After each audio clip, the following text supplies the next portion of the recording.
Hinanpid natin to kasama yung Lutino Opaline. So nung tumagal, so sila na yung nagbanded.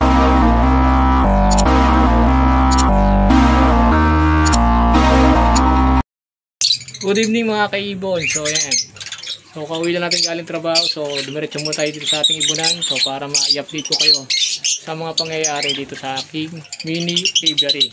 So hindi pa nga tayo nakapagpalit ng damit. So susundo na ako mamaya sa anak ko papaya.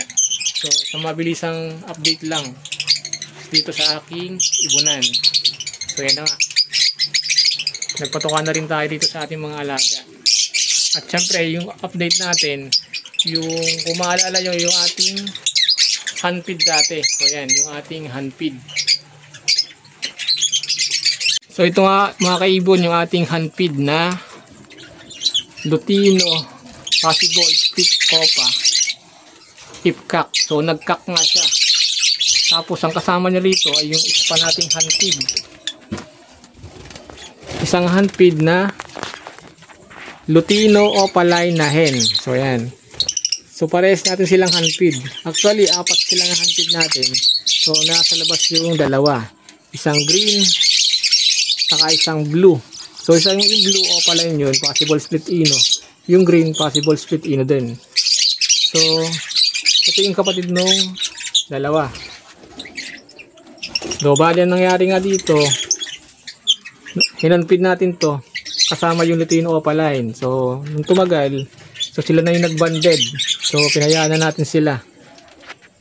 So nilagay natin sa cage. So ngayon, ang good news mga kaibon, nag-itlog na yung ating Lutino Opaline na hen. So yan yung Lutino Opaline na hen. So meron siyang egg. Mawin yung egg niya mga kaibon. So meron siyang egg. So ito yung kanilang unang clutch. So yun. So yan. So medyo matapang to kasi handfeed to mga kaibon. So yan. So ito handfeed din to. So ito ay proven na nakak. So ang hintayin lang natin dito mga kaibon ay kung kakarga sa kanya yung Opaline. Kung magiging split Opaline siya. So yan. So meron na silang isang itlog. So yan. So hintayin na natin mga kaibon. So unang itlog nila, so hindi pa naman natin naasahan na mag-fertile yung itlog nila. So ang kagandahan lang ay proven na to mga kaibon. So ito hinantay ko dati kung magkakak talaga. Pero ay nagkak nga. Kasi itsura talaga niya, kak. Sa ulo pa lang. So ito tinatbreed natin mga kaibon. So ito yung ating good news update. So nadagdagan yung ating project na Lutino Opaline. So yan, additional. So ito naman yung back to back na Lutino. Isang Lutino Opaline na hen at isang Lutino na possible split Opa. So ito rin ay split sa blue. So yan, split sa blue. Yung dating handfeed natin ngayon, ano na, magiging breeder na. So yan. So yun yung ating update dito sa ating ibunan.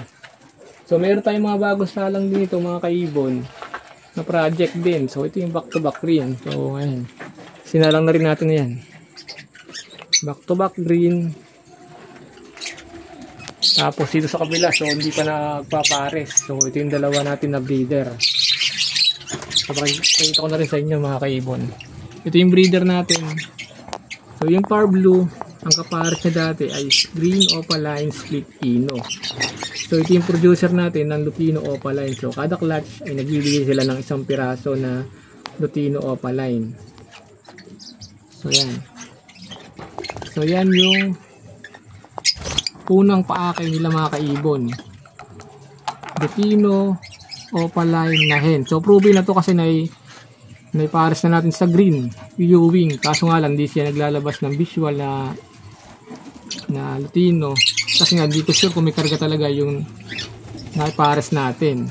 So ngayon ibabalik natin sa kanyang sa kanyang ama. So ayan. So ito ay mag-ama. So try natin na i-test breed. So ayan. Last breed natin. Yung kauna-una natin Lupino Opaline na napaakay. So ayan. So abangan natin mga kaibon. So sana magpares na para matanggalin natin itong harang na nakalagay. So ayan. So yun muna yung ating update mga kaibon. So ayan. Salamat sa pagpanood and God bless.